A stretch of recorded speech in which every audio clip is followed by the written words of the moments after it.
Assault and harassment survivors are sharing their stories online. It happened to me too. Me too. It happened to me too. And it happened to me too. This is my story. An untold number of women posted Me Too and revealed their deeply intimate experiences of abuse. Their stories flooded social media and painted a picture of just how many people endure sexual abuse. The Me Too movement was founded by Tarana Burke in 2006 to help survivors of sexual violence, particularly Black women and girls, and other young women of color from low-wealth communities, find pathways to healing. Their work focuses on helping those who need it to find entry points for individual healing and galvanizing a broad base of survivors to disrupt the systems that allow for the global proliferation of sexual violence. The Me Too movement supports survivors of sexual violence and their allies by connecting survivors to resources, offering community, organizing resources, pursuing a Me Too policy platform, and gathering sexual violence research. So the University of Minnesota has had a pretty vibrant and extensive past with sexual misconduct on campus with some high-profile incidents. So a couple that come to mind is in 2016, the Abby Arnold incident that was covered on Dr. Phil and actually really recently on Kate Snow's show on ABC.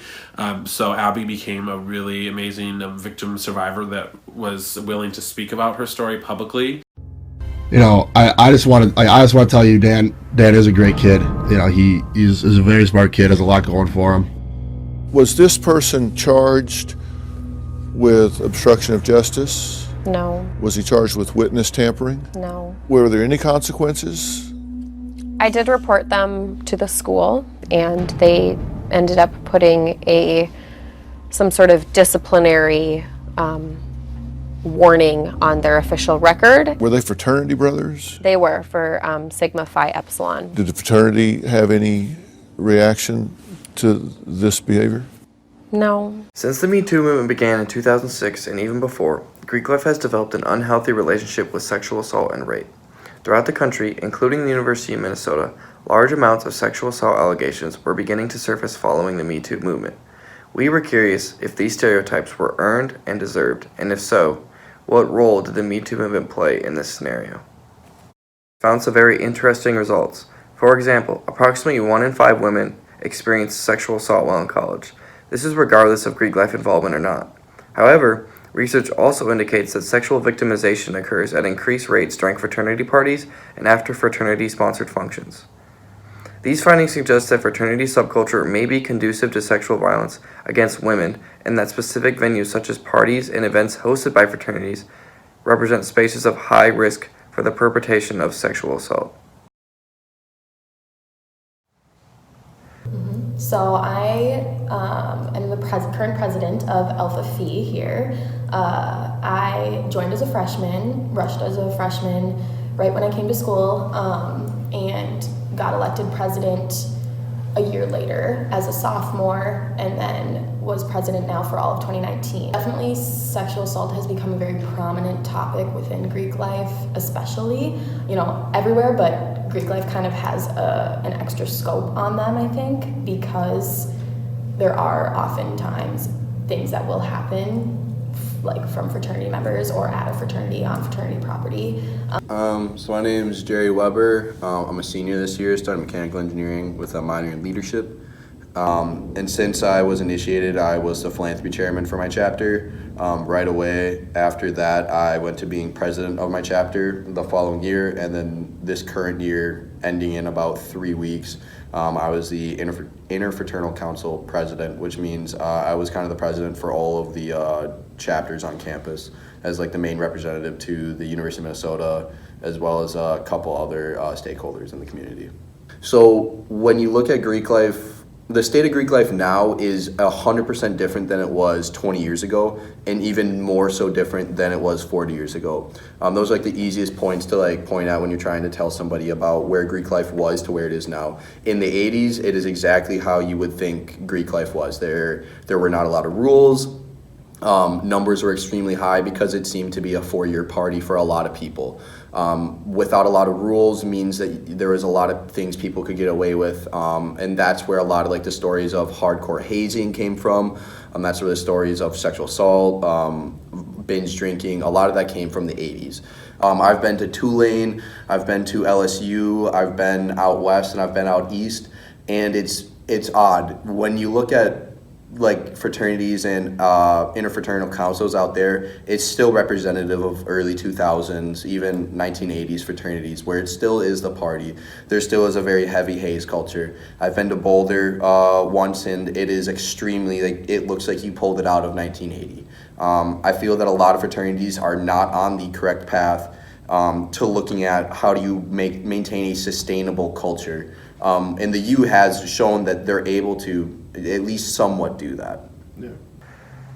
One of the main themes found in our research was culture. Whether or not individuals involved in Greek life are inherently bad was rarely the conversation. Instead, the conversation surrounded the question, is the culture created for decades in both fraternities and sororities one that is acceptable and worth continuing? Greek life has begun to make strides in the right direction.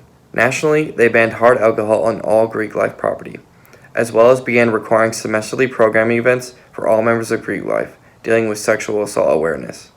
They have also begun to ensure safety in parties over the past decade or two. Here on the UMN campus, all fraternities register their parties with UMPD and the Minneapolis Police Department so they can assist when needed. A fraternity president on campus said, "We want to change the statistic because that's a huge statistic. 1 in 16 men and 1 in 5 women. That's too many. Look at the national news. Greek life isn't doing well, but because we are not doing so well, what are we going to do to change it?"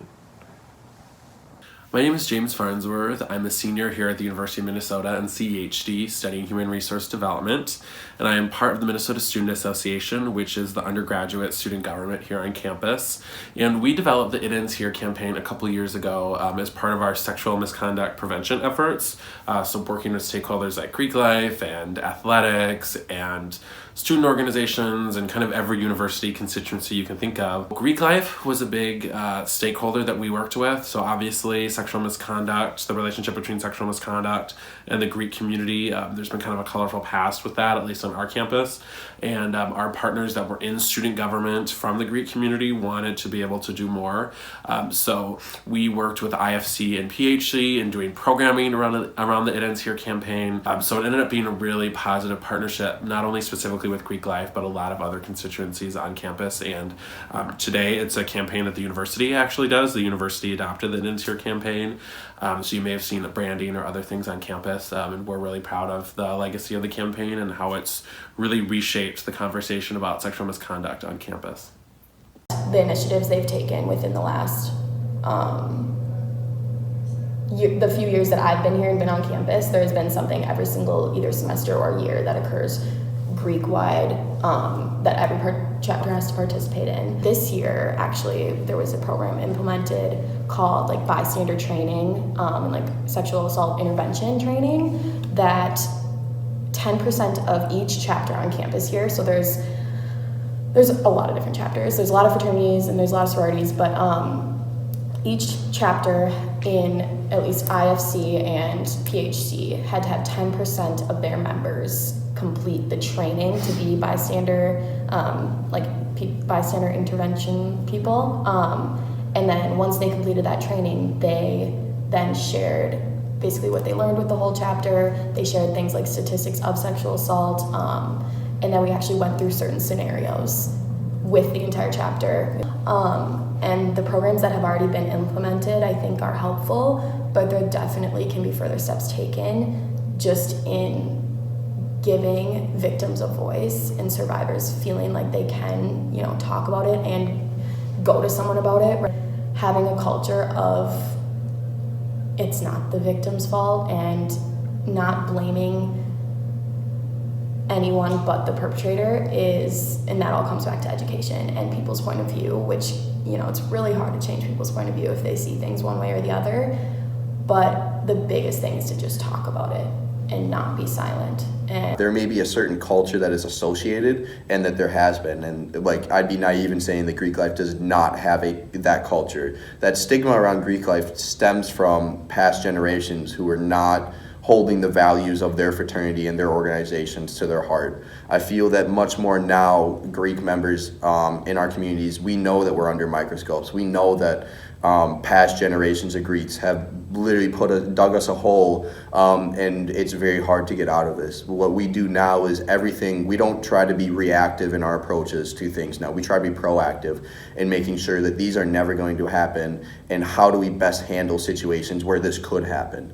We want to make sure that Greek members know that they are not allowed to just get away with something. If a Greek member commits sexual assault, sexual misconduct, they're going to go through the fair process of that university, but they're going to know that they reflected very poorly upon the Greek community, and they're not a part of the Greek community after that. But the university understands that holding Greek life close and holding Greek life accountable are the best two ways to make sure that it's a healthy relationship. I see in the future a lot more of like the proactive stance at looking at sexual assault. How can we proactively make not just Greek life, but all of campus more smart in dealing with these situations? Because that's really what it boils down to. A lot of times people need to understand that their actions have consequences, and a lot of times they think that they can get away with it. I think that as Greek life and as just students in general move forward throughout the years, that there's going to be much more of an emphasis on how can we proactively change this instead of retroactively punishing somebody. As we come to the end of this documentary, it's obvious that sexual assault is still a huge problem in our country and around the world today. Tens of thousands of women and men alike are coming forward with their experience with sexual misconduct. However, this is a problem that's even further amplified on our college campuses and in Greek life, where nearly 1 in every 5 women suffer from some kind of sexual misconduct. However, the Me Too movement is starting to provide us with grounds for a dialogue to talk about sexual assault and allows people with a source of empowerment and a way to voice their own experiences of sexual assault. It's even helping in Greek life, where people are starting to embrace the Me Too movement and wanting to be at the initiative of changing the stigma of Greek life as rapists and sexual assaulters so that they can be viewed in a better light as well. However, it doesn't end there. It doesn't end with Greek life in college campuses. It comes down to us in the end. We can't keep pushing off sexual assault as someone else's problem. At the end of the day, it comes down to us. And if we want to see change, we have to be the change. We have to be the initiators and the people that want to put an end to this problem.